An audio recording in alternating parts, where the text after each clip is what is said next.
Check mic testing. கேக்குதுங்களா?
Hello.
Hello.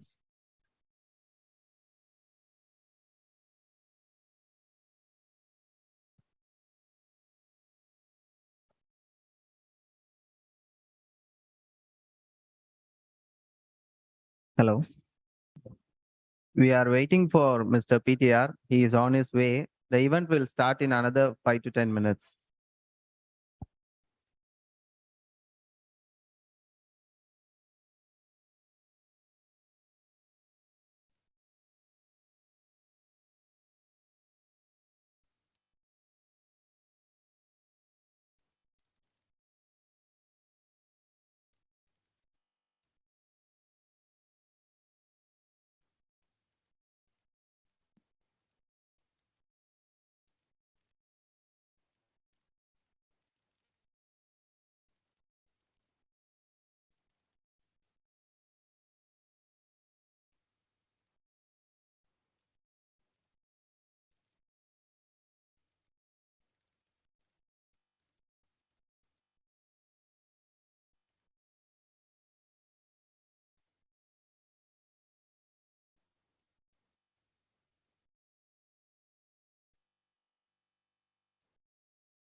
Some other thoughts. Traffic ரொம்ப மோசமா இருக்குங்க. நிறைய பிரச்சனை. Bridge இறங்குறதுக்கு ரோமா திரும்பி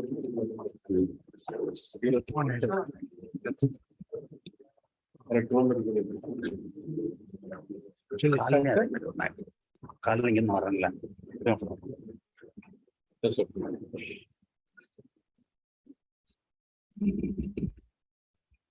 Good evening, friends. Friends who are outside can also come in and join. We'll start.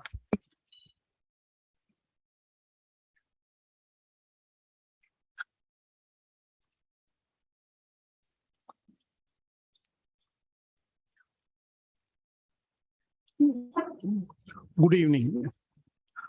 We at Roja Muttaya Research Library and the Dravidian Professional Forum are delighted to have this discussion on Dr. Jeyaranjan's book, A Dravidian Journey. It gives me immense pleasure to invite Dr. PTR, Minister for Finance and Human Resources Management, Government of Tamil Nadu, and founder of DPF, to lead this discussion. Dr. PTR and Dr. Ranjan are defining public intellectuals of our time. When the DMK was voted back to power last year, the state's finances were in a terrible conditions. Institutional arrangements were fragile, and the impact of pandemic was so huge that our economy looked very bad. It is vital to remember these contexts to understand the type of turnaround brought by Dr. PTR to the Tamil Nadu's economy. Academics have defined the role of public intellectual in various manners. According to them, public intellectuals are moral conscience of society simply because they think. To think is to question, to call for freedom, and to invoke the right to disobey. Our intellectuals have to be reflective, philosophical beings, philosophical in the sense that they think about issues, addresses contemporary social problems, and see them as the legacies of previously unresolved issues of social injustice. Dr. PTR and Dr. J Jeyaranjan have shouldered the responsibility of being public intellectual of our time. They have delivered on three fronts. First, they make a genuine intellectual contribution. That is, there has to be something original and important about what you are doing. Second, they communicate with a large non-sectarian audience. And finally, the third, they generate a response and move the debate where you start making a splendid departure in your arguments. They set the tone for development debates and help us to confront the forces of centralization with ease and erudition. In a different context, I had called Jeyaranjan's contribution as the best explanatory journalism in an Indian language. Explanatory journalism is a category for Pulitzer Prize in the US. The Brookings Institute has a definition for explanatory journalism. It says, explanatory journalism aspires to provide essential context to the hourly flood of news or simply separate fact-checking operations and the mobilization of a rich array of irrelevant information made possible by a new technology, but presented to the public in accessible and digestible formats. It is fact-based, data-rich, but doesn't shy away from making arguments that flow from evidence, even at the risk of being charged with taking sides. At this juncture of extreme centralization, profound observations by Dr. PTR and Dr. Ranjan keeps the democratic space for a decentralized polity and policy open. May I request Dr. PTR to lead the discussion, please. What would you like us to do? So you can open it with your observation of the book and specific questions you have for the books. And Dr. Jeyaranjan can answer. Then you can. First,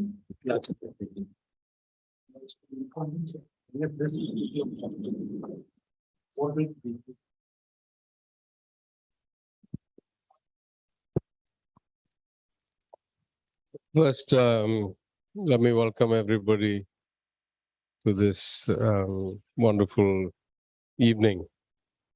I apologize, I was a few minutes late.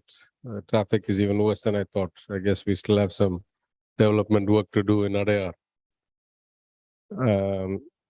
I want to start by thanking Roja Mutaya Library, the director, for not just this event, but a year's worth of, I guess, about the 1-year anniversary of starting the club, the book club.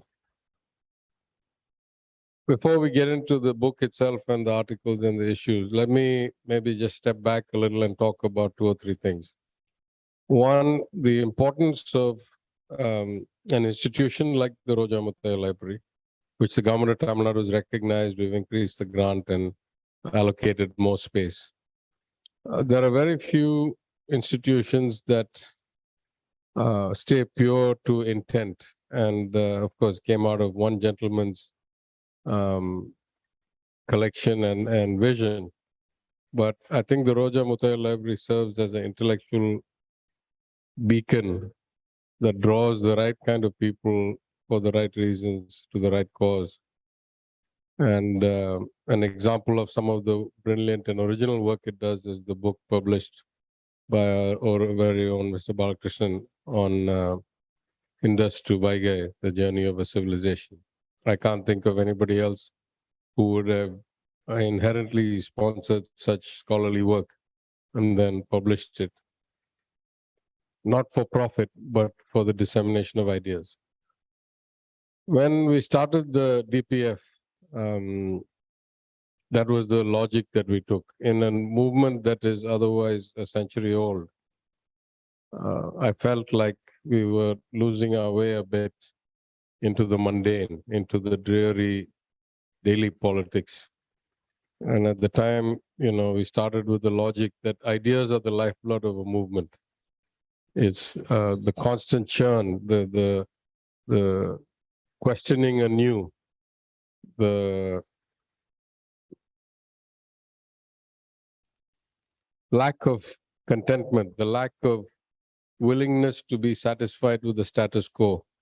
That is the root of all progress, and certainly for our movement, the Dravidian movement, the time was right, I think, to move along that front. Because you see, in many ways, the movement was a victim of its own success. On the front of social justice, though there remains a lot to be done, there was a significant progress, and we didn't talk about it a lot.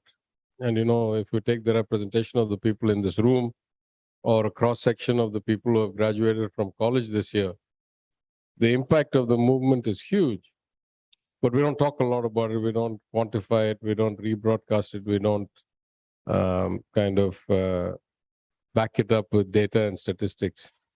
And so when I entered politics, both in the DMK as an MLA, but also then as the DMK IT wing head, we started these new series, and it was not about today's political debate, but a series called Dravidian Journey.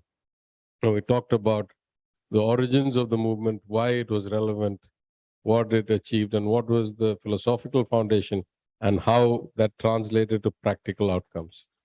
And as I say again and again, having a good idea or a good philosophy is a good beginning, but till you get the result, really anybody's philosophy is as good or bad as anybody else's. Till we start seeing outcomes, we start seeing concrete results. So, of course, we are never satisfied. I recall at the Golden Jubilee of the Justice Party, my grandfather's speech was about the fact that we had made progress in social justice, but certainly not enough progress on economic development. There's a lot of noise these days about, whatever they call freebies or welfare spending, state spending to alleviate poverty or limitations in quality of life. It gave us the chance to really reassess who we are and why we're different from other people. And in the course of this debate, I happened to go and start doing some reading, and some, more intellectual than me friends started sending me stuff. And one of them was articles from the Constitution. And if you read Article 38 of the Constitution, it says explicitly that the aim of this government, of this republic, shall be to further justice, social, economic, and political. That's in the Constitution. It's not, something that we thought up, though our movement predates the Constitution by several decades.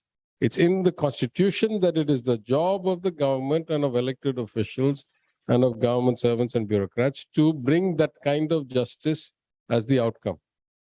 And as I said, in many places, including recently, day before yesterday, it is only that will keep a society together. If you have increasing disparity and if you have increasing kind of, concentration of wealth in a few hands, then you get the outcome that Karl Marx predicted in the manifesto that says, eventually the labor says, why should all the returns go to the capital and not enough to me? My life doesn't improve. My children don't get access. Why should I stay at the bottom of the pyramid? And the bottom of the pyramid is a lot larger in number than the top. And then you have rebellion and social unrest.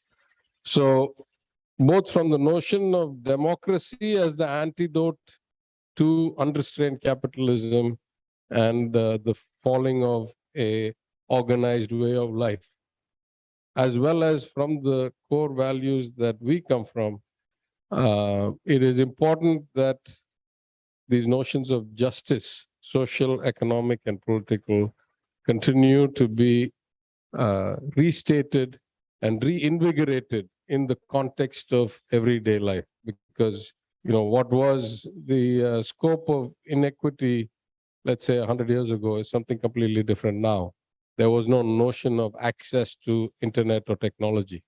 Now that is a fundamental right. If those who have it are profoundly better off than those who don't have it, because of the universe of information that's available if you have a smartphone, and that is not available if you don't have one. So in some ways, we have increased the gap between the haves and the have-nots quite a bit. Of course, one could argue that the marginal cost of having access has come down a lot compared to, let's say, 20 years ago.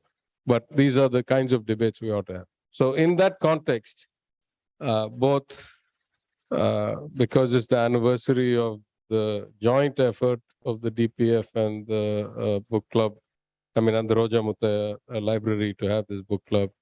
Also because I must say a few words about Professor Jeyaranjan.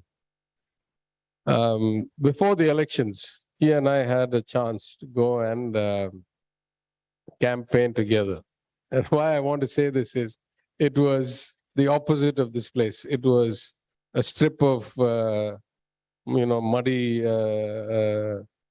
land on the edge of a canal, between a canal and a road in my constituency. And it was the, April or March, when it was hot as anything.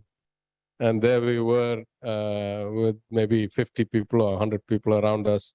And then all the residents of the buildings looking on and talking about economic policy and, deficits and budgets and spending.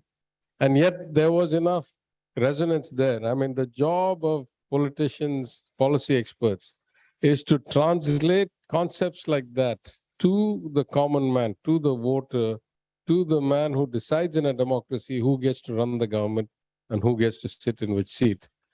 And so in that context, I think before we ever came to power, Professor Jeyaranjan was doing a yeoman's job, because he already had a huge following on TV, in social media, where people could understand the concepts of how a government ought to run, what was fair, what was wrong, what was just, how did the parts of the puzzle fit together, and the basics of economics, public finance, etc. It was therefore quite a delight after the election that the professor should be asked by the Chief Minister to become the Vice Chairman of the Planning Commission. He has already brought new life to that role. Excuse me.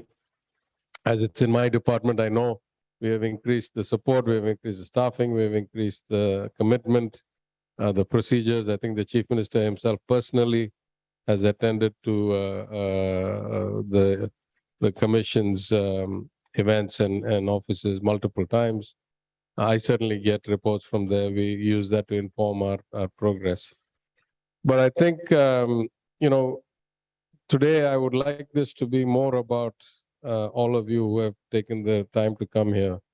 And so I wanted to just put this kind of broader context, explain the thinking and the way, the thinking of why we do what we do and the way we do it. I'll just ask Professor Jeyaranjan a couple of questions, and then I'm going to start taking inputs from the people, from the audience, if that's okay. So let me start, Professor, by asking you, how did you first get interested in this unique approach to economics, where it is people-driven and ground data-driven, as opposed to most economists who sit in offices and read other people's data and start doing analysis?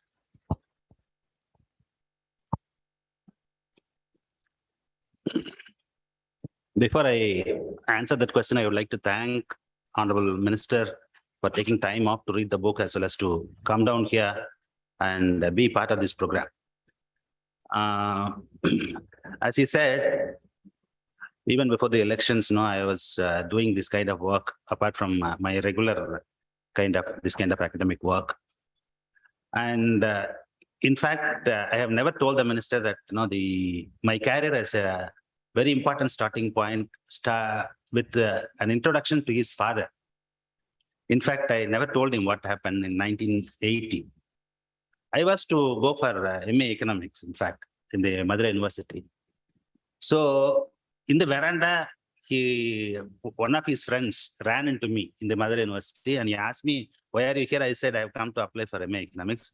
Then by the time his father came out of the room, and then he introduced me to him and he said, "Why are you here?" I said, "I've come to join MA Economics." He said, "There is a new course known as MSc Mathematical Economics. Why don't you join that?" I said, "I don't know what it is." He said, "Forget about it." He just asked for the application in the registrar's office. And then immediately the application came. He just wrote it on the application. Admit him in MSc Mathematical Economics, and he straight away drove to Ooty for his annual, that retreat kind of a thing. He goes every year. That's how I joined this Mathematical Economics. And that in fact brought me here to Chennai to do my PhD at the Madras Institute of Development Studies.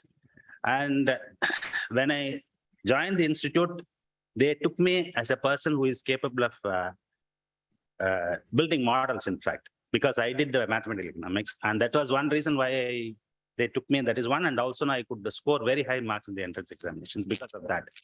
Because at that time, the person who said the question paper was from London School of Economics. And he thought, when he looked into my CV, he thought, no, I can be a good asset as a student for this place. So the way in which he said the questions was properly balanced in the sense. Some of them were descriptive type and some of them were quantitative type. And I was very comfortable with the quantitative type. So I just stopped to write only the quantitative part of it. So my answer sheet was just like 1 page or something for the whole exam. But I scored, I think, I scored out 100 out of 100 or something. So I got selected and I joined a PhD. Then my supervisor at that time, MIDS had only one supervisor, that was Professor C.T. Kurian. 5 or 6 of us were his students. And all of them are looking into the political economy of Tamil Nadu on various aspects. Then he asked me, "What are you interested in?" I said, "I am interested in, I don't know what, I was not very sure. Because the university education doesn't tell you or allow you to ask questions, in fact. And particularly from that side, from that mathematical economic side, you don't ask questions. You just try to derive things and show the proof and get away with it. When I came here, that was completely, like Latin to me, the way in which MIDS was functioning, the kind of scholarship that was going on. Then he said, feel comfortable, you read whatever you want. Then I started reading about various things. At that time, he wrote the book, The Dynamics of Rural Transformation in Tamil Nadu. Basically using the second data. He didn't do any field work at that time. only using the second data, he had written that book. I started reading that, and then from then on, I moved on to several things. And at that moment, the social sciences, particularly in places like MIDS, was not strictly confined to economics alone. Now we tended to read about history, sociology, anthropology, economics, and all those things. And particularly, the MIDS was a place where many of these village studies were happening at that time. Because the 2-3 articles here in this book is about the Slater villages. Precisely at that time, that work was going on. And I was amazed by the kind of work that was done there. I thought economics is whatever I have studied for 5-6 years during my graduation and post-graduation was completely different from what I was seeing here.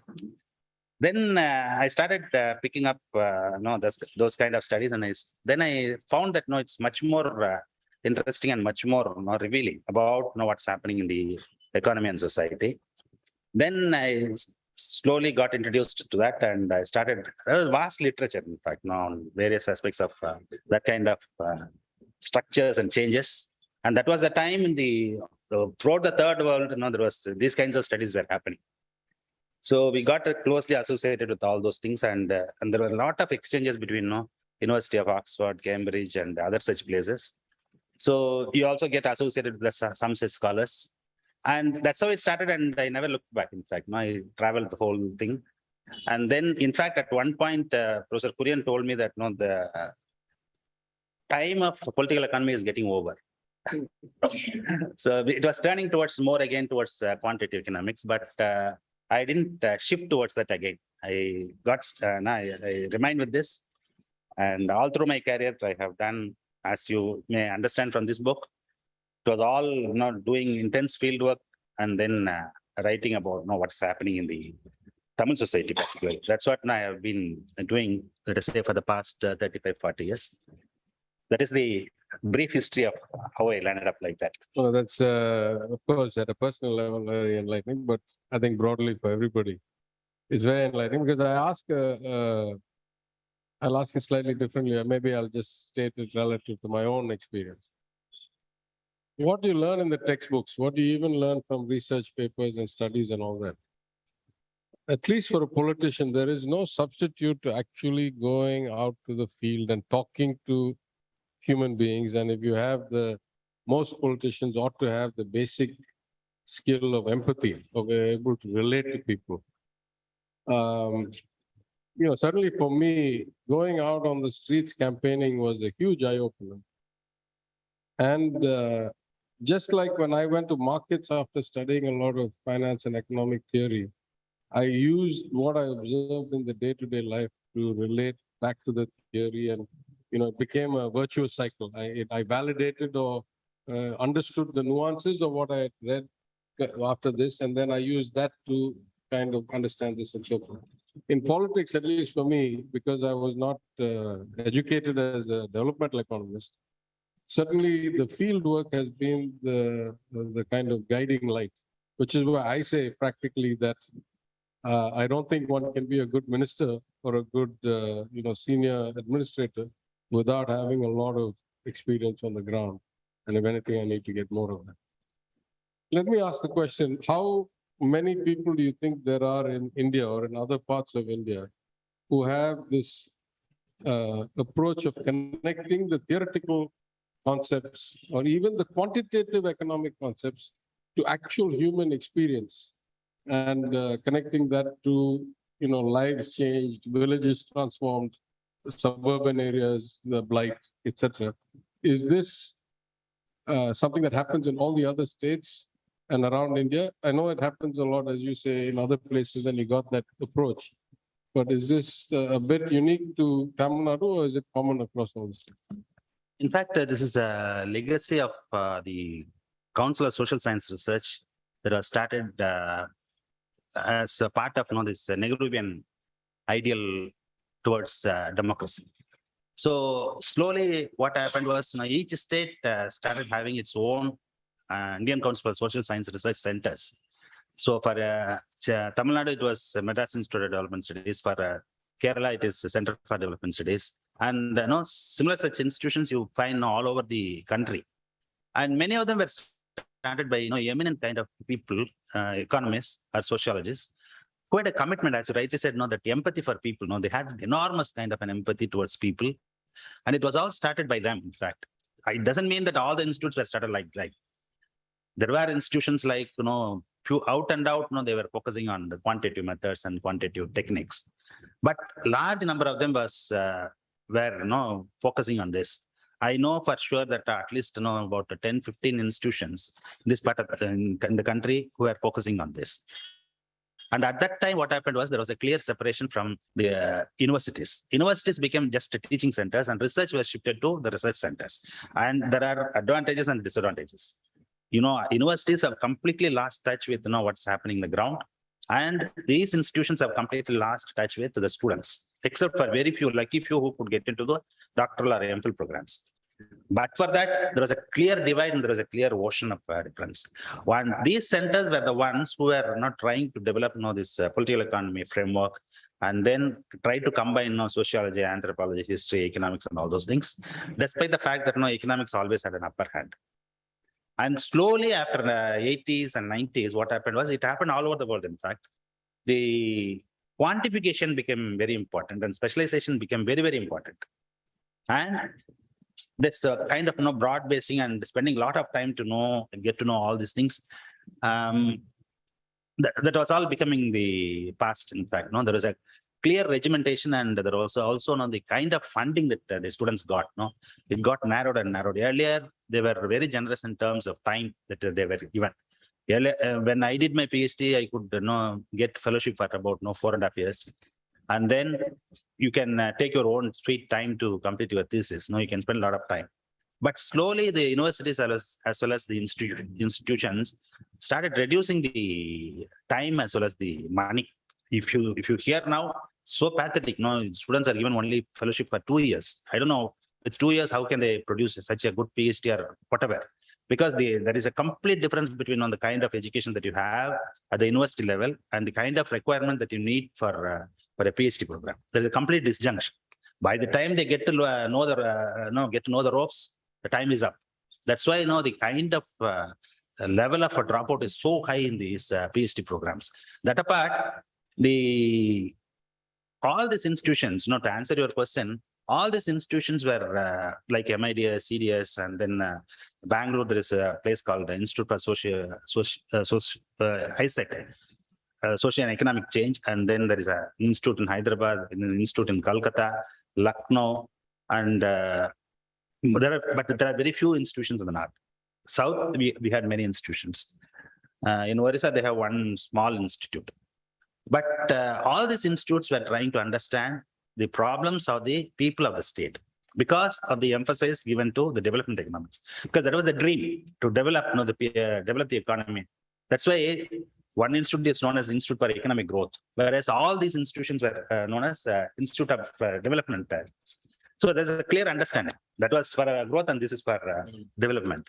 So for like the Trivandrum Institute was founded by K.N. Raj. The MIDS was founded by Malcolm Asisha and later on led by Professor Kurian.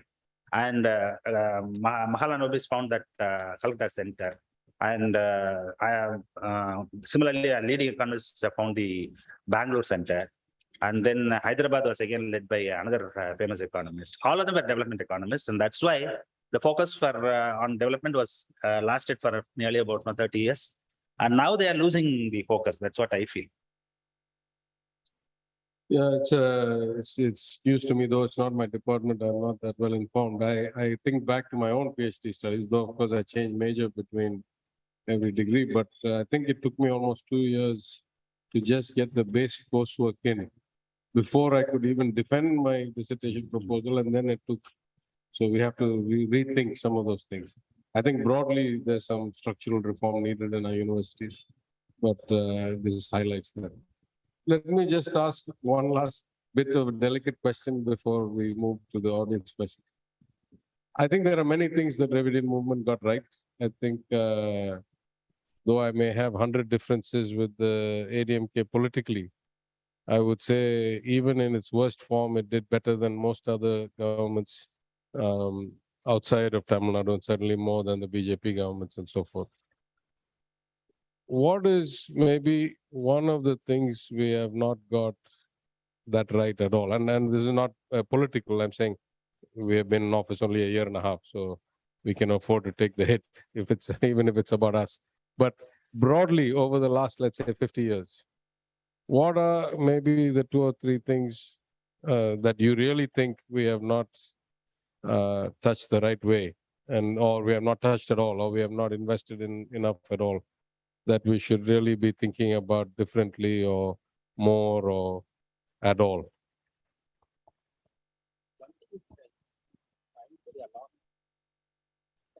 That we experience in the educational system. Yeah.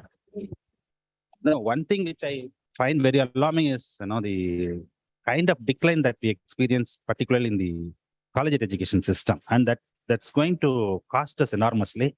And as I told you, the kind of output that we get from the universities is really pathetic compared to some of the leading institutions that have been that have emerged during the past decade. And there is complete ignorance on the part of the university teachers, professors, and all those people, and you find it across all over the place. And I think government after government, I think we haven't paid our enough attention. In fact, I was telling our chief minister that we should do something about it. So we are convening a meeting of all the vice chancellors on the 30th of this month for them to to bring them on board, so that some change can be effected. What we find is some of the universities haven't revised their syllabus for donkey years.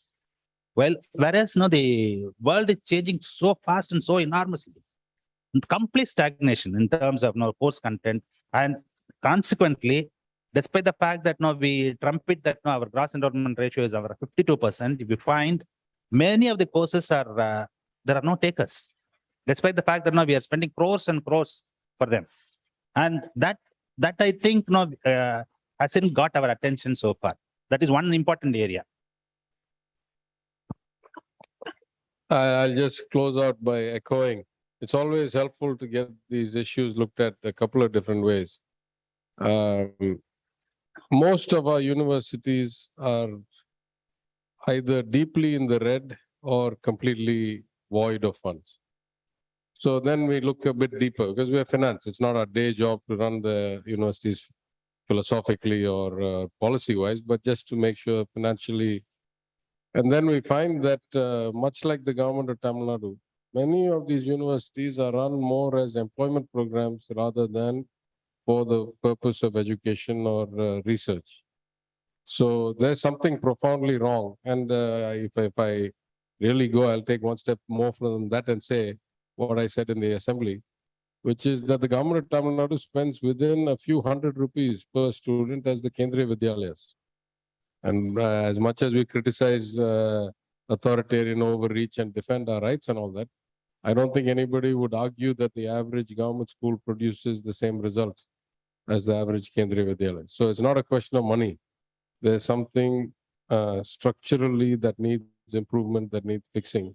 And so, both at the collegiate level and at the school education level, I completely agree. I'm glad that somebody of your erudition and in your seat is looking at it. And we are eager as the finance department and as the administration to implement the changes as the discussions throw up, because it's a delicate balance. On the one hand, for good or bad, we have privatized education more than most states, and we have allowed it earlier than most people. But on the other hand, I completely agree with you. There are many, many, many places where there are no takers for seats. There are many government colleges and government universities that are bereft, 0 students, and yet the departments are functioning.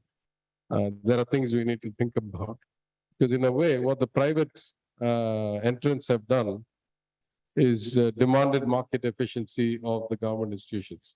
When you had no other choice, you took whatever you got. Now there are choices. And even if you asked me 10 years ago, 15 years ago, people didn't realize how to pick a college or, which is better, which is worse. Now it's very clear. in my time in politics, in 6 years, I have seen the average student or the parent has gotten a lot more sophisticated.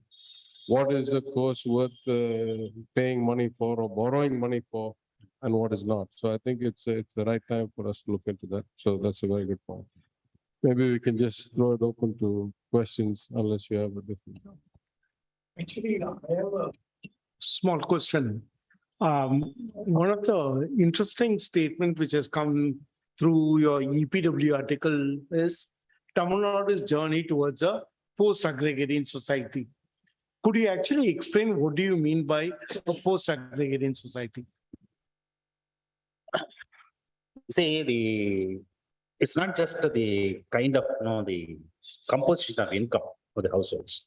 It's much more than that. In the sense, you see the kind of power structure that prevail in the villages, and in many of the states you will not find that transformation there. Whereas in Tamil Nadu, the power structure has been completely,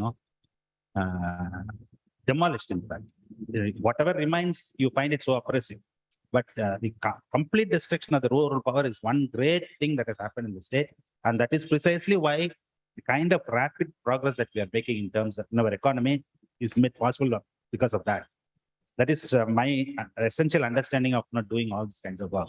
And I would attribute the greatest role played by the state in that. Like for instance, you see, there are a lot of complaints about the weakness of our third tier government. Okay, that is the Panchayat Raj institutions. But I would argue, I have been arguing that is precisely why the power structure could be demolished. Earlier, I remember school teachers have to go to the Panchayat president. Whatever government functions, that government was the president. Who can be the village president? And the village records are entirely kept with his brother-in-law, his sister. One of his cousins would be the revenue official there at the local level. So what they first did was they just made all these departments as line departments, so that they are not answerable to the local power. That is one. Secondly, that is true for the revenue administration as well. The village administrative officer is a person who is appointed by the Tamil Nadu Public Service Commission. He can be from anywhere, and that post is a transferable post. So no single family can exercise power for a long period of time. And similarly, they introduced the reservation system for the Panchayat presidents. Not only that, at third level, they made all the officials as at the local level as line department. They are answerable only to their superiors, not to the local government. And that is one reason why that power structure, they could take the power off from. That is one. And second one is, you see, you take the public distribution system. When you have 33 to 34,000 PDS shops, which caters to almost the entire population, like the 2,000, we had some 2 crore and odd cards in the state. When you have that kind of a food system, nobody depends on others for food. Earlier, the entire power structure played through food. When you control the food, you control the mass. Now, when you systematically demolish that, what happens is they are relieved from that power structure. In fact, you tend to hear that the landowners are complaining about two things. One, about the PDS, and the second one is MGNRG. Now, MGNRG, what it has done is, they were not the employers anymore. They are also employers. They are not the sole employers. Earlier, they were the sole employers. Now, state is the employer, and they are also employers. So there is a competition between these two employers. And that gives enormous leverage to the people who actually work. And that democratizes the whole environment there. So this kind of changes happen only in 2 places in the country. One is Kerala, the other one is Tamil Nadu. You just rework the rural cost. And that is why you call this as the post-agrarian society. Okay, that is the most essential part. The second part is, of course, you see the composition of income, like the latest situation assessment of agriculture in Tamil Nadu. It says that hardly 5% of the population depend entirely on agriculture. Solely on agriculture, not solely on agriculture. That the dependence is hardly 5% of the population, rural population. I'm not talking about the urban population, rural population. And another interesting thing is 1/3 of their income comes entirely from non-agriculture. Now, when you call a society as agricultural society, these are the essential characteristics of the society. In terms of economy, they depend mostly on agriculture for the livelihood. That is not the case. And secondly, they have enormous power structure that has been built over a period with all its nuances for a period of 2000 years or 3000 years. And that's all gone now. That old Andai and Adime, it's not there. So that is why we call it as now it has transformed from being an agrarian society to a post-agrarian society. And if you go to any village here, you will in Tamil Nadu, you will find that there is another chapter on this rural non-farm employment, where you will find the kind of diversification that has taken place in terms of occupation. Enormous diversity. One thing is Tamil Nadu is the most urbanized state. Similarly, if you take the large states, Tamil Nadu is one of the largest states where enormous diversification has taken place in terms of occupation. And that's why we call this as it's a post-agrarian society. We can open it up. Yes, we'll start.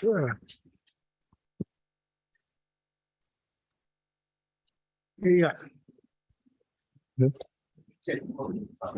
Good evening, sir. I'm Ashok from ACJ. So in economic theory, governments are entities that provide public goods. However, in TN, we have shown welfare results by providing private goods and without significant issue in the deficit. And is TN an exception to the theory of public goods, or do we need a new theory that factors in Tamil Nadu's growth?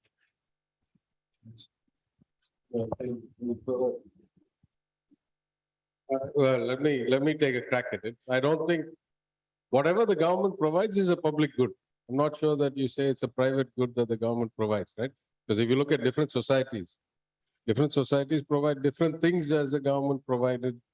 In Sweden, they give you 1 year of paternity leave. That's a public good. That is given by the government. So I'm not sure that I would make the distinction that only water and roads and aircraft and ports are public goods, but giving rice and giving TVs is private good. That's my definition. But I'll let the professor say. Government gives private goods. Yeah. In fact, my view is what our minister just told you. In fact, yesterday there was an interview where I told them, how do you decide now about whether it's a public good or a private good? Like, for instance, when he talked about the internet connectivity, earlier it was not there. Now it has come, and there is a clear divide. Now, any government, any democratic government should try to bridge that gap. Now, will you call it as a private or as a public? That is the thing. Similarly, like for instance, in another interview, I was telling them, 30 years ago, the government, when it tried to intervene in the health sector, it was trying to address the infectious diseases. But the profile, disease profile has changed during the past 30 years. Now it's much more of non-communicable disease. Now we have to focus on that as well. That's why the government is putting enormous focus on the, what you call as the Makkali Thedi Maruthuvam scheme. Okay. It's not right. When new issues emerge, then you have to address that. Like, that's why I tell you the agenda, wherever I go, I say this agenda of our politics, what we have in our party as well as in the government, is the one where there is no point of destiny, where you will reach and then it's all over. Like you remember what Abraham Lincoln told about democracy. Democracy, you have to constantly strive for it. Okay, you can never reach that. Similarly, social justice is something you have to constantly strive. You can never reach that because situations change. And it demands new kinds of programs, new kinds of interventions. It's not that we have win over this, we will win over the reservation person and that's the end of it. It's not like that. So that's why the political understanding of the entire movement lies there, in fact. Yeah, Mr. Olivan. I'm Olivan, publisher. Today, one of the biggest challenges all over the world. Even in the recent Davos Economic Forum, International Economic Forum, they discussed about this. The 3 A's which are luring on us. One is automation, artificial intelligence, and algorithms. These are going to rob the entire youngsters population's job. It's going to be very vulnerable for them in the future. What is that we are planning? Because experts like you have been talking about that. Very glad you spoke about revising the syllabuses of the universities. I know for the last 10, 12 years, many of them have not even changed the language syllabus, leave alone the subjects and other things.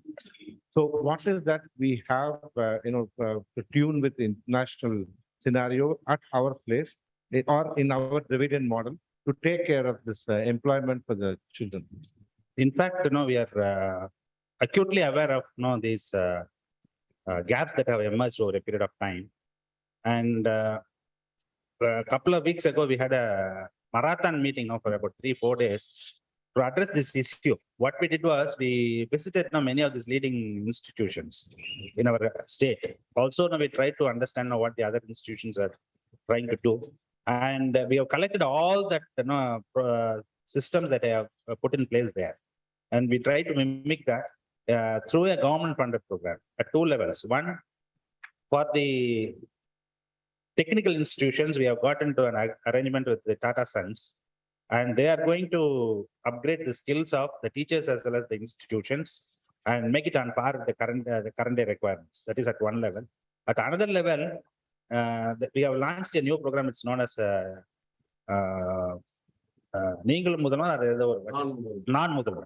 So where we try to bridge all these gaps, in fact, and we are earmarked a lot of money for that, and it's going to be very seriously taken, and we are launching it very soon. In fact, for those programs to address these issues. In fact, like what you just said, about that gap. That is at the second level. At the third level, as I was answering for our minister about one of the major gaps, we are trying to address the lacuna in the university system. We are going to go them to revise the syllabus periodically and bring in a system whereby they respond immediately to the changes that are happening around. So these are the three attempts that we are making. Efforts. Yeah. There. Hello, sir. I think the discussion is more about interviewing either me or a minister, rather than about the book. Anyway. Hi, I am a student journalist from Asian College of Journalism. My question is regarding your remark on the quality and quantity of academics dropping in universities. However, I see that in today's day and age, that academic spaces are constantly under threat. Academic expression is stifled actively by the state. And I'm not talking about any particular state, but in general, I see a trend. How do you then expect good quality academicians to come out and express their work? This is a concern which we also share. Okay. But they have to find a way out. We have been wrestling with that. These kinds of interventions, we have to safeguard our domain and try to, at the same time, we have to set right in the problem that we have. There are two threats. One is threat from outside. The second is threat from within. So while guarding our domain, we also have to separate our systems. These are the two things we try to do. I don't know how successful we will be.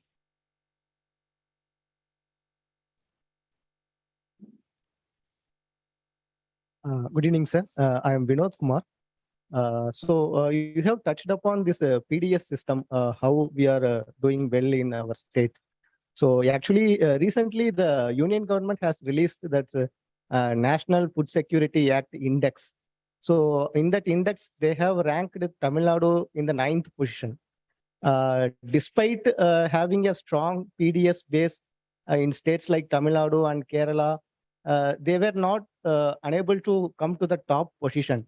Do you think, is it really, do we have any problems in the system or is it behind any political reasons that the union government tries to create a counter narrative to this Dravidian model by projecting these states in a by pulling down their ranks and all? No, I haven't looked into the composition of the index. Now, usually they construct an index and then they try to rank it. I haven't looked into that. I'll have a look into it and then I'll let you know what is the problem there.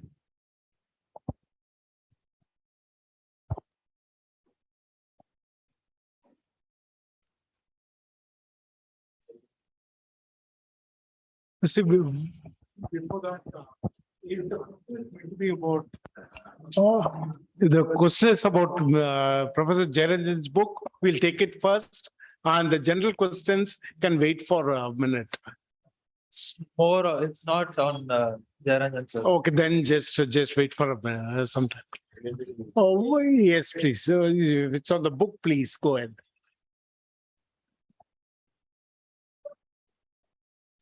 Okay, this is in general.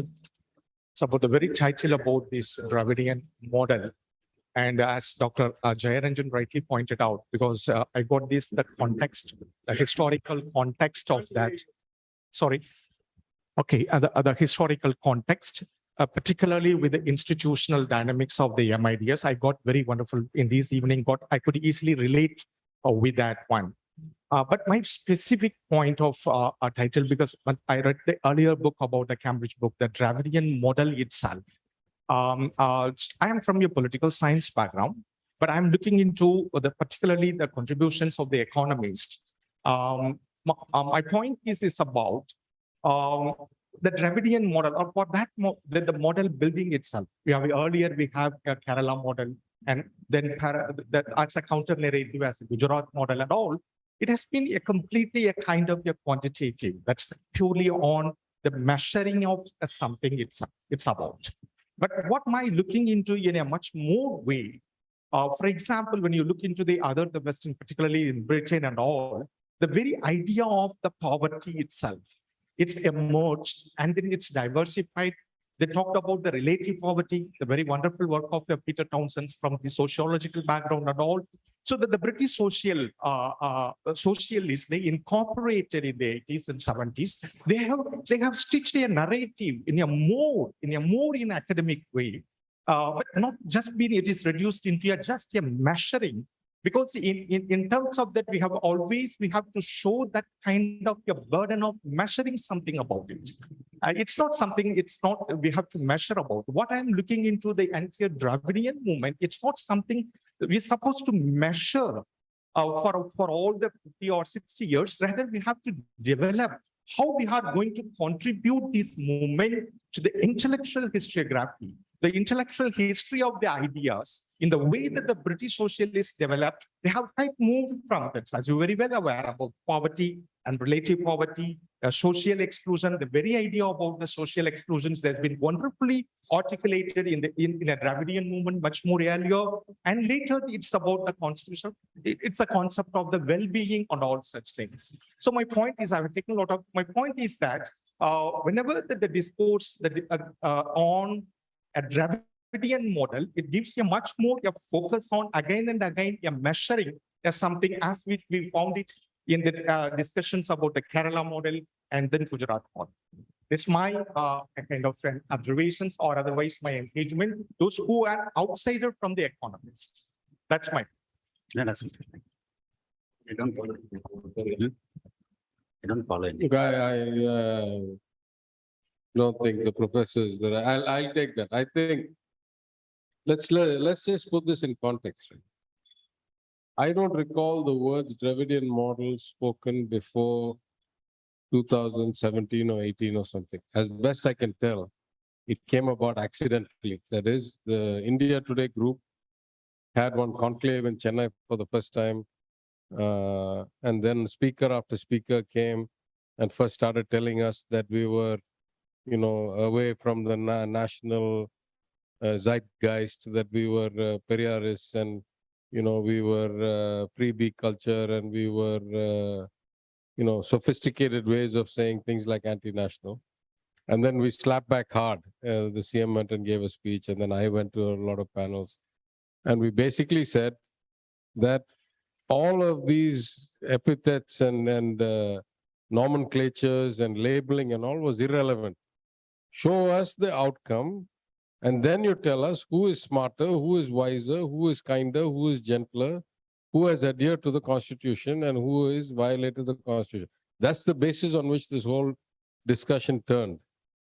From there, it became very clear, I think, because that was the first time that all of these people had come to Tamil Nadu and we had this big discussion, that whatever they had been relegating us as a freebie state, as a, a kind of outlier state, as a, away from the national ethos state and all that, was complete nonsense. And what we had here was a spectacularly good outcome. And therefore, the words at that time, the Tamil Nadu model, and then eventually the Dravidian model came, and then the chief minister picked that as the basis on which we talk about it. But again, I'm not that wrapped up in the methodology. Call it Dravidian model, call it what you want, doesn't bother me.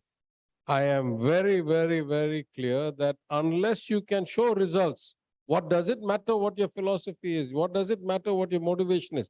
You might have the purest of intent, but if the society doesn't feel it, if human beings don't get the benefit of it, then what is the point? I mean, all of us can sit in our house and be geniuses.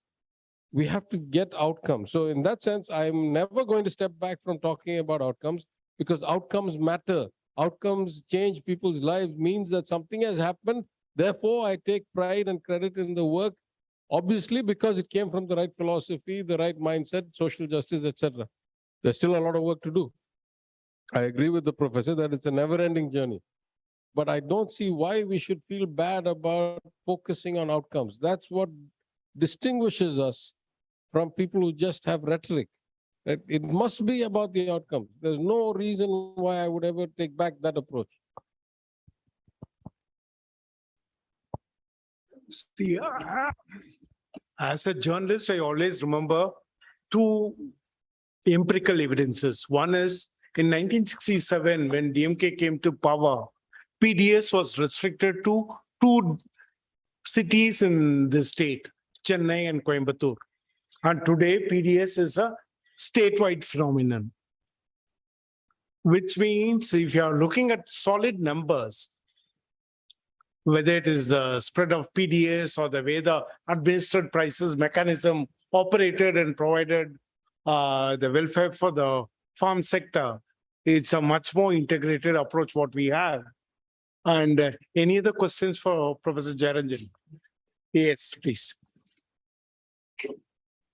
Professor, the discussion about Palakurichi village resurvey, which gives more inspiration for researchers in other disciplines also, like how the social institutions and line departments had created new transformation for the social structure in the rural system, is much inspiring for researchers in ecological sciences also. I'm a researcher from ecological sciences background who work on food systems in rural regions.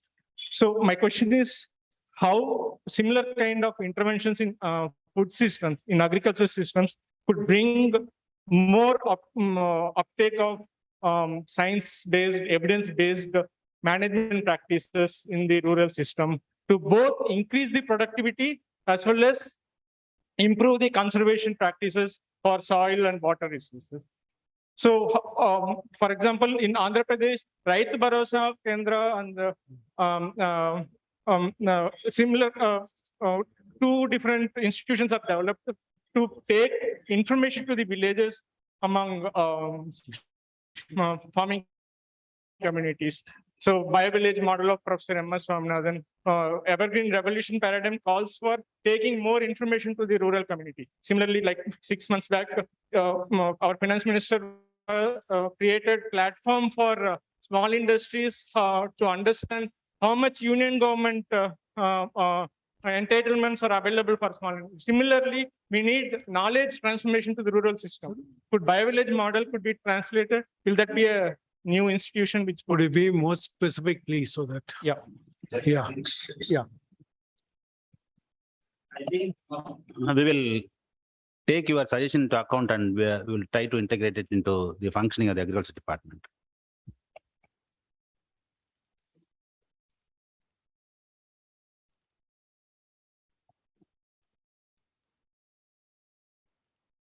I'm Shubhashri Desikan. I'm a science journalist with a Hindu. I have two questions. One is already the central government being so aggressively,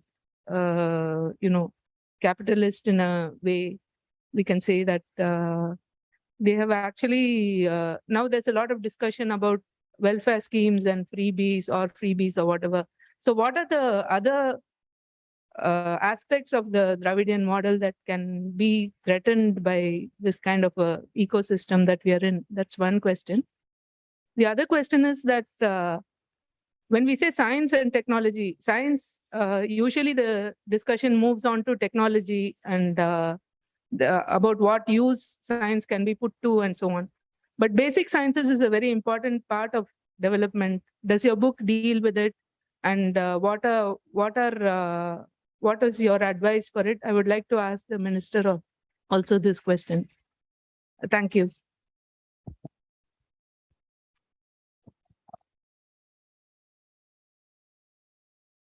Well, let me take the second part of the question. I think that, the professor's work happens to focus on empirical and sociological, and as he very clearly said, I'll say it even more, what can I say, openly, the breaking of the feudal system, right? That's what a post-agrarian society means. You have broken the caste hierarchy, you've broken the feudal system, you've broken the landlord-tenant model.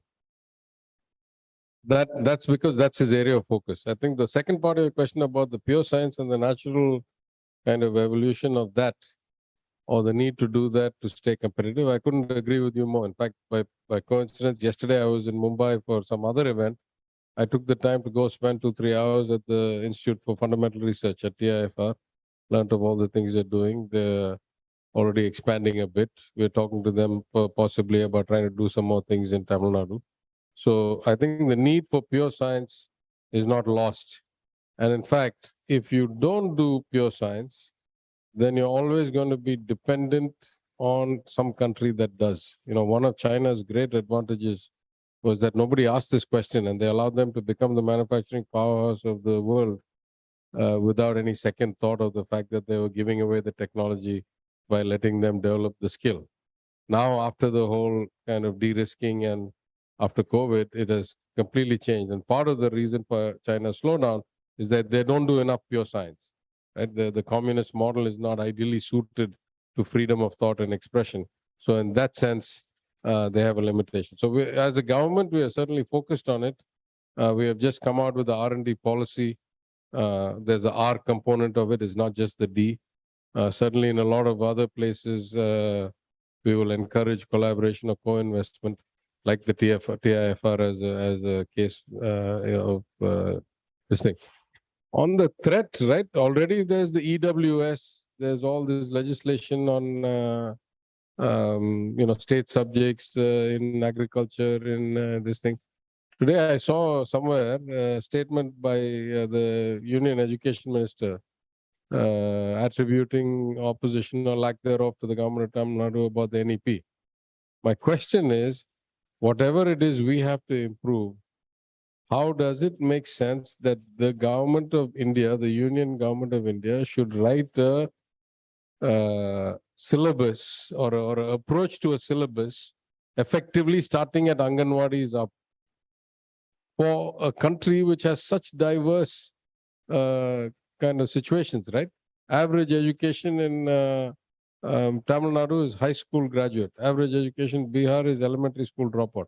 How is it possible that the same kindergarten policy applies equally to these two states? You say he's a high school graduate of a poor syllabus. He's still a high school graduate, right?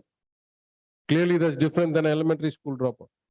Every advanced developed society in the world, the decision about syllabus and how the children are taught gets pushed lower and lower and lower to that village, to that school board, to that town. That's true in almost any non-dictatorial country in the world. That's true in the US, it's true in the UK, it's true in Canada, it's true. Every developed society says the school board should be run by the parents of the children. How does it make sense in a country of 1.3 or 4 billion people that somebody sits in Delhi and tells you how all kindergarten kids should be educated? It's stupidity. It's profoundly wrong. And then he says, no, but they say they're not objecting to it, so we'll just have to have discussions. Why would anybody assume they have that much brilliance that they can create something that cannot be created? There's something structurally wrong. So, of course, they're going to keep encroaching. The good news, as best I can tell at least, there's some good news. The good news is that their appetite is far greater than their ability to execute. So they want to control everybody's life. They want to run everything. They can't even do their day job properly. The odds that they'll get all of this done right is very close to zero.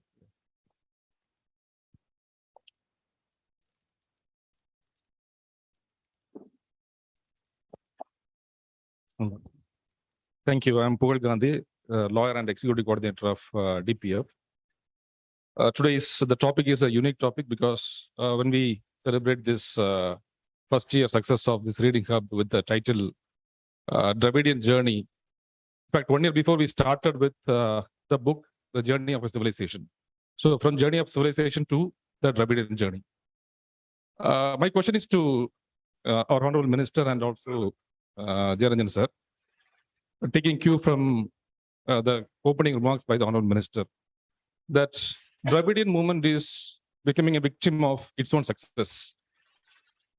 Mainly because we all know how Dravidian movement has made an attempt or largely successful in socio-economic gap, so that the marginalized section has come up in their life. And most of the time they have forgotten what the movement has done to them.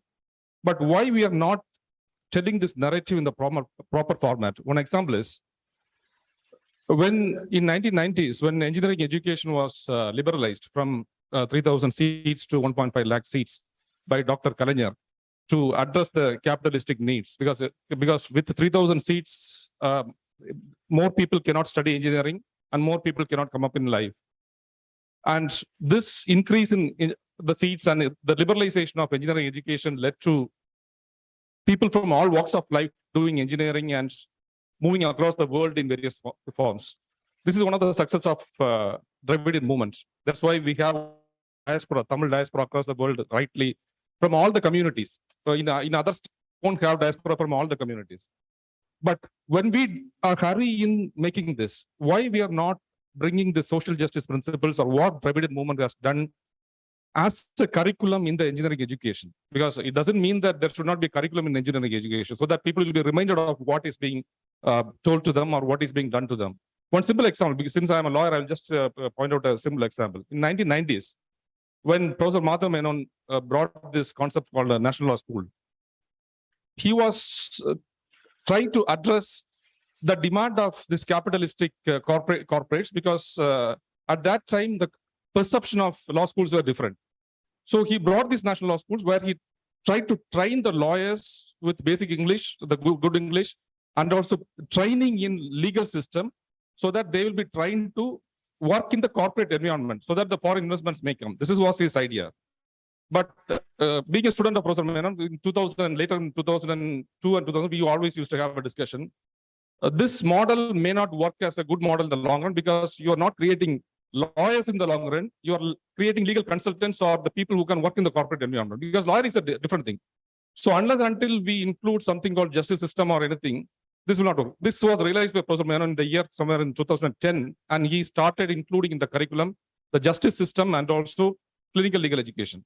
Likewise, even today in Tamil Nadu, our curriculum, whether it is school education curriculum or higher education curriculum or even law schools, doesn't have a curriculum with respect to what this movement has done. In the sense, when Justice Party brought the voting rights first in the world, one of the first in the world, through the non-mill system in the year the 1920s, brought education, and even Dr. Kalanyar Karunanidhi gave the ancestral rights to women.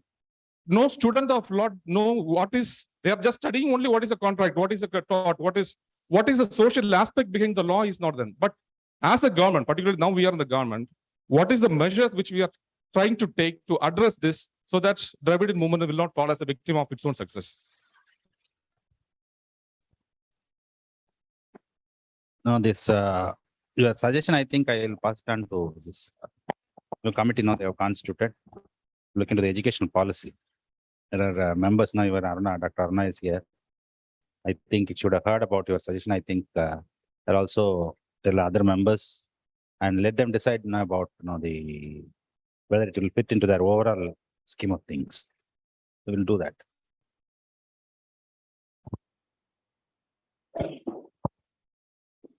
Good evening, I'm Shankar here.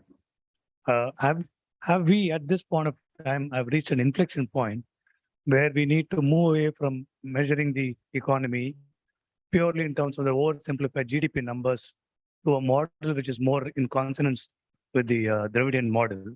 Because politically, the narrative has been set forth very forcefully by the minister in several forums. But as a discipline, as an economist, do you think is there a time? I mean, we have reached a point of time where we can set an alternate, a parameter or a set of parameters to judge the economy, which truly represents the Dravidian model. That's my question. In fact, I think what our honorable minister has been doing is precisely that. Saying that it's not just the numbers, these numbers alone. Then he narrates the kind of distance that we have traveled. It encompasses several other things. Not just about the growth rate or not just about the NSDP. We start from there, but again, we go further. Whereas no other persons involved in that kind of a narrative does that. Like for instance, when he says, our gross enrollment ratio is like this, the number of doctors that we have for our population, and so on and so forth. It essentially talks about the kind of other things that we have done, not just talking about the GDP or per capita. Even there, we are not far behind. That's our contention. Okay, we are traveling on two tracks. One is on the economy as well as on the social change. That's why I always say that our objective had always been, our politics had always been transformative. That is our essential attempt. For the past 50 years, what we have been trying to do is to transform. It's not just the growth alone. Growth is different from transformation. That's it.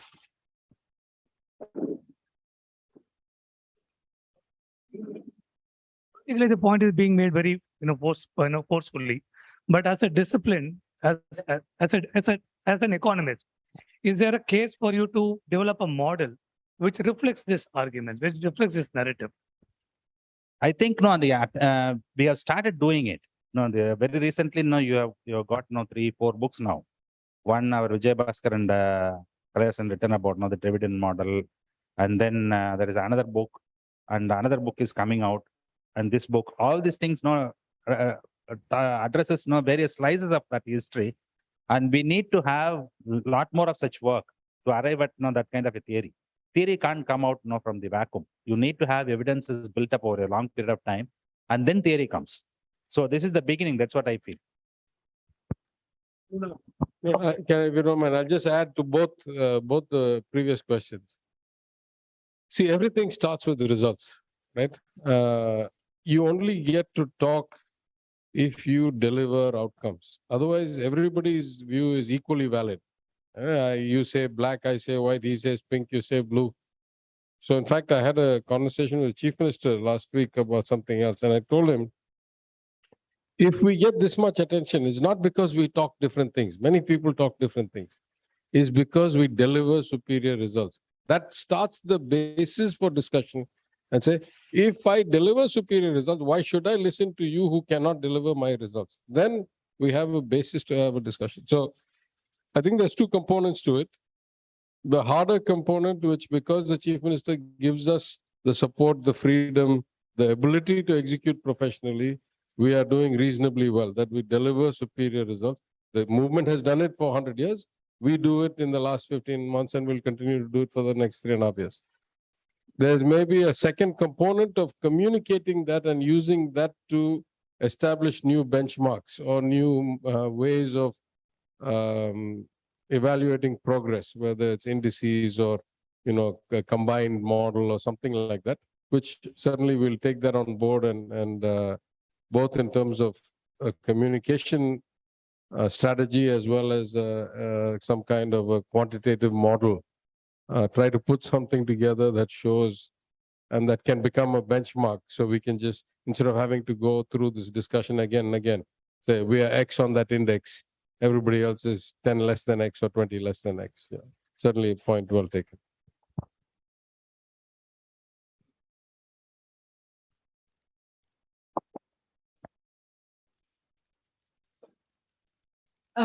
My question is about this line department business. Your point about line department having a very strong effect on breaking down the relations of power is very well taken. But aren't we at a point where, at least historical juncture, where there needs to be some relook at convergence of line departments, particularly with reference to last mile populations? Because what worked for the majority of the population is not working for this marginalized population. My second question is about the limits of identity politics. I think the identity politics, the inherent problematization in identity politics is bringing back caste in a very, very insidious form. Now, are we ready to tackle it? What are we going to do about it? Should we do anything about it at all? Or should we focus, as the minister said, on outcomes and be happy about that? In fact, no, I'll start answering from the second part of the question.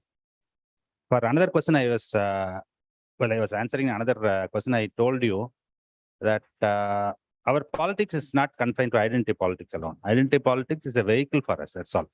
But our politics is essentially a transformative politics. And you are well aware now the kind of discourse that we have had for the past 100 years. It doesn't stop with just Tamil identity alone. Okay. It talks about several other things. When you talk about self-respect, is it an identity politics? It's much more than that. So that's why I say that it tries to transform. It tries to liberate you. So this politics is not identity politics. That's my understanding. That is one. And secondly, about the kind of as I even before when I talked while I was talking about this. Making line departments, I said there are advantages and there are disadvantages. This is the disadvantage part of it.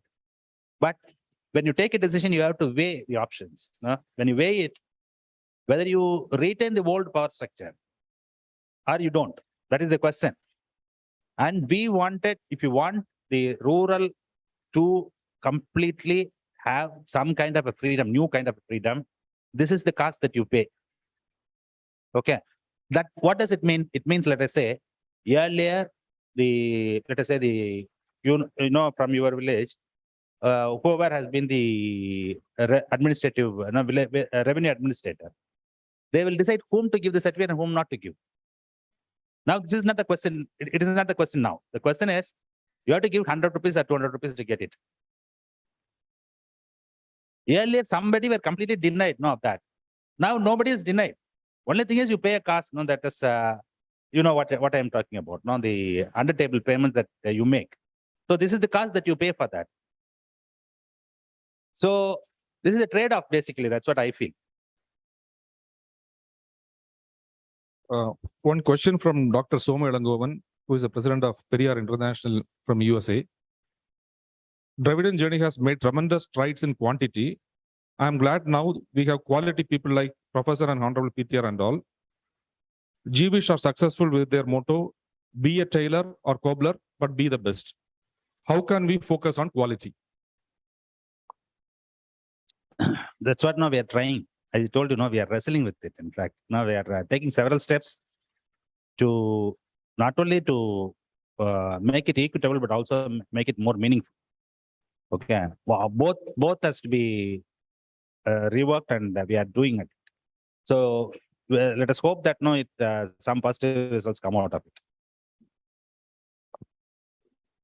Sir, thank you. So I'm Kaushik. I'm coming from IT Madras. So one of the basic questions that has been pestering me was regarding job generation, regarding already Mr. Olivanan has raised this point. So automation is actually causing a job crisis across the world. So even at the national level, people are talking about the job loss economy we are actually entering into. So with that account, with the automation expected to numerically reduce the number of jobs you have, or reduce the number of stable jobs you're going to have, the model or the Dravidian model, which right now, as far as I understand, depends on job generation from private investment. So will this be sustainable job generation? Because per unit of investment, the number of jobs generated is also going down. And I don't have the exact numbers, but my hunch from some of the headlines I see is the drop is a little drastic. So the economic component of the so-called Dravidian model, relying on the job generation from private investment, maybe it foreign, maybe domestic, is it sustainable? That's my essence of the question. Yeah. No, the problem that you're talking about is not confined to Tamil Nadu alone. What you're talking about is employment elasticity for the investment. It was something like, earlier it was 0.7, 0.8 earlier. Now it has come down to 0.1 and it's very fast, very, very rapidly moving towards, I don't know whether it is zero or what. Because the kind of automation that is taking place. Like to give you one example, like the Hyundai, when it came for the first time to Chennai, for the kind of investment they made, they could generate about something like 16,000 employment opportunities. When they went for the second unit, it was hardly 1,000 people. Because many of the subcomponents were completely automated. And I used to give another example. Now, when I went to Germany, they took me to a steel factory. It was employing something like 20,000 people earlier. When they modernized it, it hardly had 500 people employed. That employment also is not semi-skilled or blue collar. No, it was all white collar jobs. It was completely automated. They were sitting in some control room somewhere above the factory, and they were just observing the screen. That's all. So this kind of transformation is taking place all over the world. Now, how do we address all these things? Like, for instance, we need to have our focus on several fronts. It was not just blind kind of bring in just the investments. Like last week, they have opened 2 shoe factories. And those 2 factories are again employs nearly about 20,000 semi-skilled women workers. That is at one end. At another end, you see, because of the problems in Bangalore and Karnataka, many of the global capability centers are coming to Chennai. Those are all very high-end jobs, kind of, all completely white-collar jobs. And also, we have another question, like, for instance, the kind of investments that come in and the kind of employment that it throws up, whether it really benefits laborers from our state, that is another question that we have.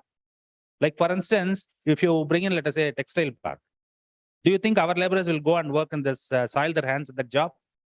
Already, half of the workers in Tirupur are not from our state. They're all from migrant workers. And if you go to Sriperumbudur belt, you find almost all of them are from the other states because the supply, local supply is completely exhausted. About for 100 kilometers on either side. Because they send buses and vehicles to fetch the laborers. And agriculture is not of very great importance now. Weaving is completely collapsing because of the, they couldn't compete with the kind of wages that the industry could pay.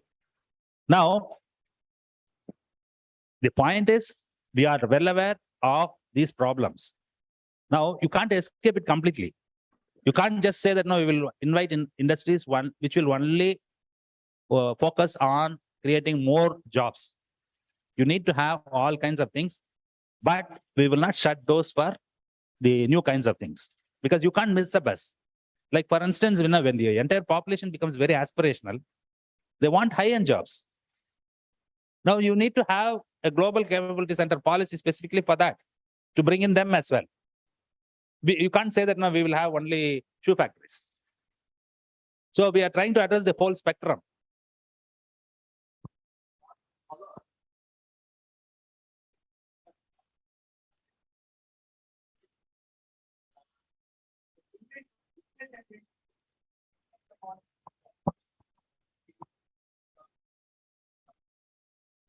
What kind of impact do we have on social media?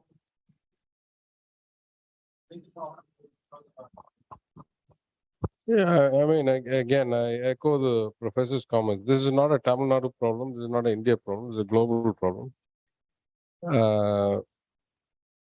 My friend Praveen Chakravarti had an article op-ed in the Hindu maybe about 2 or 3 weeks ago, where he said at one point every extra percentage growth in GDP used to create X lakhs jobs. Then that was like the 90s. Then the 2000s, it was half that. Now it's half of that after 2010. So it's a quarter of what it used to be. But at some level, this is a different version of the Marxian view of returns to capital keep increasing and returns to labor keep decreasing, right? The ability to get paid. But we are not the first society that's going through it. I lived in the US and I saw the transformation pretty dramatically in the 20 years that I was there. In our case, I would say there are some good things and there are some not so good things. The good things are among them, starting first, number one. The extent of automation in agriculture has freed up a lot of human potential that was otherwise engaged in relatively not high productivity work. Now, we got, actually, I'll step back a second. There are two bigger issues than just earnings and mobility and this, that. There's a moral issue here, right? In an advanced society, what are the types of work that people should do? Obviously, we are all agreed there shouldn't be any manual scavenging. That's a different issue. But if you take a global leader, for example, in the country of Norway, they don't have a single toll booth with a human being. It's 100% automated, and it requires a bit of adapting if you don't live there. But they have a philosophy that says the job of sitting in a booth and collecting money from people who go by is not a fit job for an advanced society. That's not the kind of human being that we want in our society. So that's one extreme of it. The other extreme of it is to say that if you try to go in a completely white-collar work, you are going to find yourself with significant skill shortages because there are many jobs that simply cannot automate even if you want, right? So all I can tell you is that the government is seized of the problem, and we have looked at it multiple ways. We have changed our incentive policy in the industries department to focus on employment. For the first time, we have started talking about how much of it is local employment. You have to show that they're actually Tamil labor and not labor from outside to get the incentive. It's a free country. You get whoever you want to work. We have no problem. You want us to subsidize you, it should be local labor, at least some percentage. We have started to look at MSMEs as the real engine of employment. Of course, the high-end industries will have very little manual work, but they will throw off secondary, tertiary from suppliers. You take a Hyundai. Hyundai employs X thousand people. Hyundai has tier 1 OEMs that employ probably 10X people, then tier 2 OEMs. So if you can get the content requirement that the content has to be gotten locally, the supply chain, Hyundai basically assembles, right? Like there's probably 4 levels of actual manufacturing before it comes to Hyundai for putting into the car.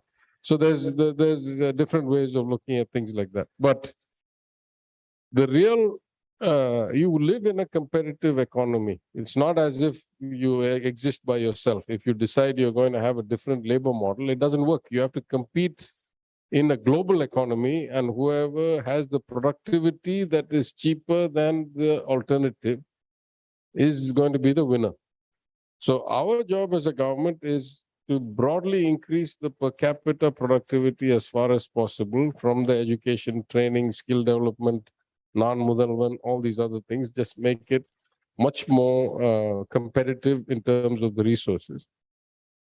Incentivize the right kind of industries to come and set here. Some of it may be for leading edge, some of it may be for second tier, third tier, some of it may be direct employment like the shoe manufacturing. We have a lot of incentives, not just because it's tens of thousands, but it's tens of thousands of women. And so we want to encourage employment of women.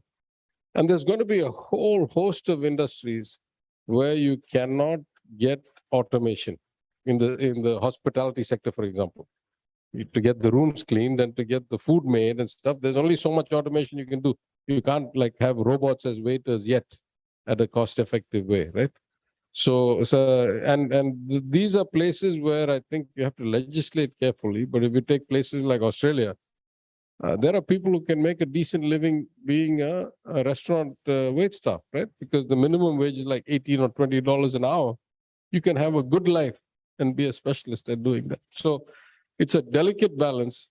We are constrained by the global variables of extent of automation, cost of automation, relative ease of automation, and the competitiveness of our neighbors and other people in the area.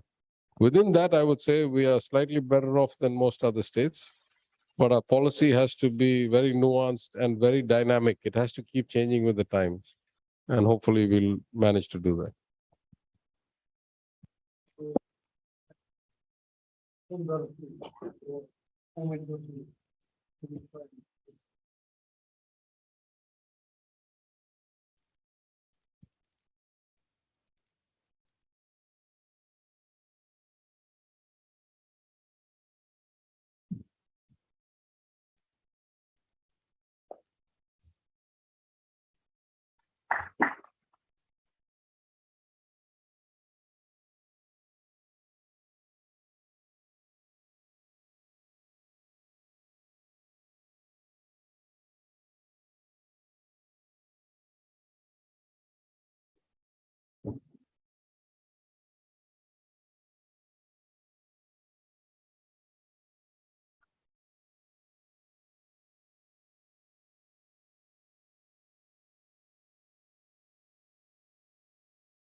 It's time to thank.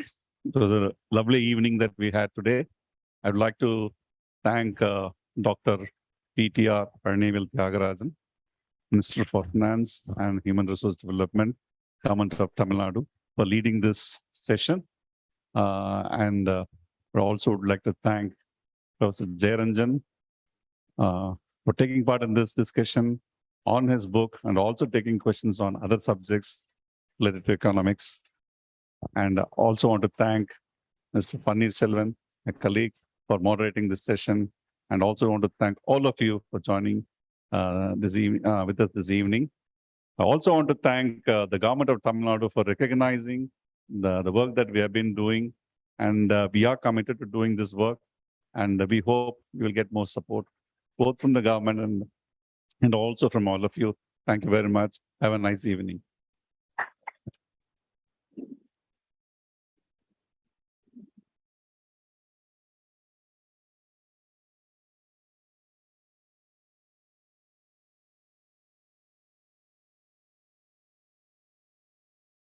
Mm.